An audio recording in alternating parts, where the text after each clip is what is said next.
Hello বন্ধুরা, welcome to তিতায়ের রান্নাঘর। আজ আমি তোমাদের জন্য নিয়ে চলে এসেছি আর একটা নতুন রেসিপি।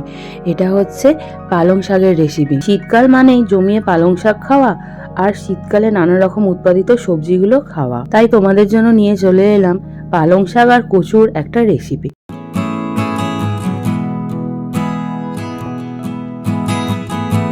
প্রথমে দেখো, আমি পালং শাক নিয়ে নিয়েছি। পালং শাকটাকে বাজার থেকে আনার পরে ভালোভাবে কেটে আমি ধুয়ে নিয়েছি, কেননা এই সময় পালং শাকে প্রচুর মাটি থাকে। আর এইখানে দেখো, আমি নিয়ে নিয়েছি কচু, মূলো আর আলু। কচুগুলোকে গোল গোল করে ডুমো ডুমো করে কেটে নিয়েছি, মূলোগুলোকে ছোট ছোট সাইজের পিস করে কেটে নিয়েছি, আর আলুও ছোট ছোট সাইজের পিস করে কেটে নিয়েছি। এখানে নিয়ে নিয়েছি 1 চামচ পাঁচফোড়ন আর একটা শুকনো লঙ্কা। আর এখানে একটা গোটা পেঁয়াজকে কেটে নিয়েছি।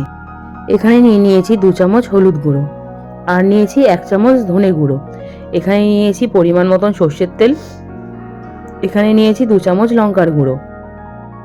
এখানে নিয়ে নিয়েছি স্বাদ মতন নুন। চলো ঝটপট তোমরা দেখে নাও আমি রেসিপিটা কিভাবে কি পদ্ধতিতে বানাই।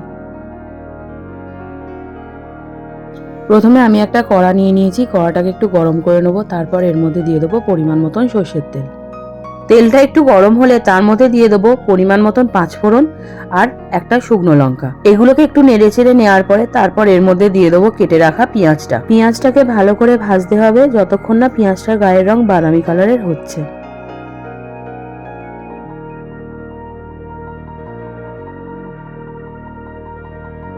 পেঁয়াজটার গায়ের রং বাদামি হয়ে গেছে, এবার এর মধ্যে সবজিগুলোকে ঢেলে দেবো। এরপর সবজিগুলোকে ভালোভাবে গরম তেলে নাড়াচাড়া করে ভেজে নেব, যাতে সবজির মধ্যে থাকা একটা কাঁচা কাঁচা গন্ধটা চলে যায়। এই সময় গ্যাসের ফ্লেম থাকবে লো টু মিডিয়াম। এই সময় হাই ফ্লেমে একদমই রান্না করবেন না, কেন সবজিগুলো লালচে লালচে হয়ে যাবে। সবজিগুলো একটু সাদা সাদা থাকলে দেখতে ভালো লাগবে।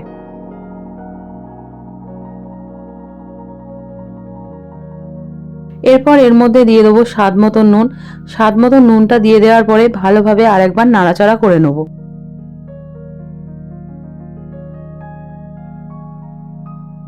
এরপর এর মধ্যে দিয়ে দেবো লঙ্কার গুঁড়ো আর হলুদ গুঁড়ো, আর দিয়ে দেবো ধনে গুঁড়ো। তারপর ভালোভাবে নাড়াচাড়া করব, যাতে সবজির মধ্যে মশলাগুলো ভালোভাবে ঢুকে যায়। মশলাটা দেওয়ার পরে দেখতেই পাচ্ছ বন্ধুরা, সবজির কালারটা কত সুন্দর এসেছে, দেখতে খুব সুন্দর লাগছে।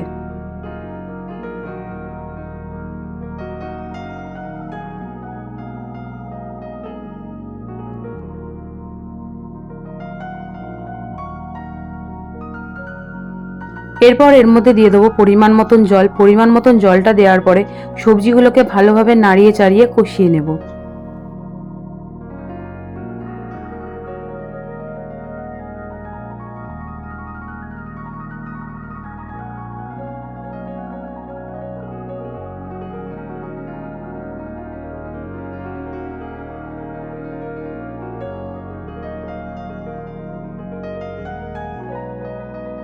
এরপর সবজিটার মধ্যে আমি দিয়ে দেবো ঢাকা। ঢাকাটা আমি মিনিট 10 রাখবো। মিনিট 10 পর আবার আমি ঢাকাটা খুলে দেখবো, আর এই সময় গ্যাসের ফ্লেম থাকবে একদম লো। 10 মিনিট হয়ে গেছে, এবার আমি ঢাকাটা খুলে দেখি। ঢাকাটা খোলার পরে ভালোভাবে একটু নেড়ে ছেড়ে নেবো। আমি কিন্তু এই সবজিটার মধ্যে 1 পিস আলু দিয়েছি। তোমরা চাইলে আলু দিতেও পারো, নাও দিতে পারো, চাইলে আলু আবার বাড়াতেও পারো।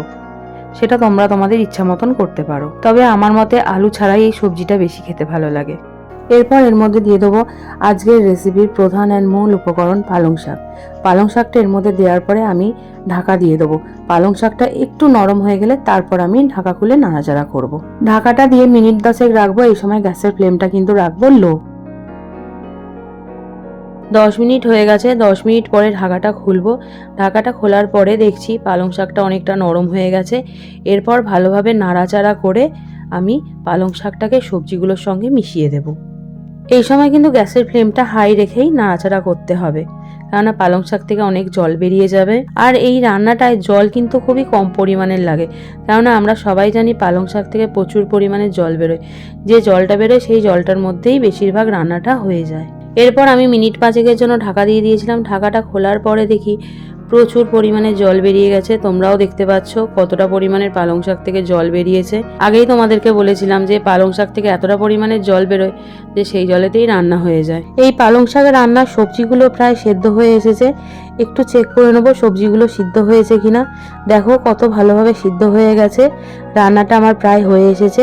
এবার আমি নামিয়ে নেব। এই পালং শাক কচুর রেসিপিটা একটু ঝোলঝোলি বেশি ভালো লাগে। রান্নাটা আমার কমপ্লিট হয়ে গেছে। গ্যাস আমি অফ করে দিয়েছি। এবার গরম গরম ভাতের সাথে কচু পালং শাক মূলোর তরকারি। আর কি চাই এই শীতে। আর সঙ্গে চাই একটু কাঁচা পেঁয়াজ আর একটু কাঁচা লঙ্কা। দেখতেই পাচ্ছ বন্ধুরা কত সুন্দর কালারটা এসেছে। আর কি দুর্দান্ত দেখতেও হয়েছে। খেতে না জানি আরো কত সুন্দর হবে। সবার খুব খিদে পেয়ে গেছে, তাই ঝটপট বাটির মধ্যে তরকারিটা তুলে নিই। এবার খাবারটা পরিবেশন করতে হবে। দেখি বাড়ির সবাই খেয়ে কি বলে। আর বন্ধুরা, আজকে আমার এই পালং শাক কচু মূলোর রেসিপিটা তোমাদের কীরকম লাগলো আমাকে অবশ্যই কমেন্টের মাধ্যমে জানিও। আর আমার সুন্দর সুন্দর এই রেসিপিগুলো পেতে হলে তোমরা প্লিজ তিতায়ের রান্নাঘর চ্যানেলটাকে সাবস্ক্রাইব করে দিও। পাশে থাকা অল বেল আইকনটা প্রেস করে দিও। ফেসবুকেও তিতায়ের রান্নাঘর একটা পেজ আছে, সেই পেজটাকে তোমরা লাইক করে দিও, ফলো করে দিও অ্যান্ড শেয়ার করে দিও। আর সেখানেও ভিডিও ছাড়া হয়, সেই ভিডিওগুলো ভালো লাগলে তোমরা প্লিজ কমেন্ট করো। বাড়ির সবাই তো খেয়ে বললো খুবই ভালো হয়েছে রেসিপিটা, কচু মূলো পালং শাকের এই রেসিপিটা।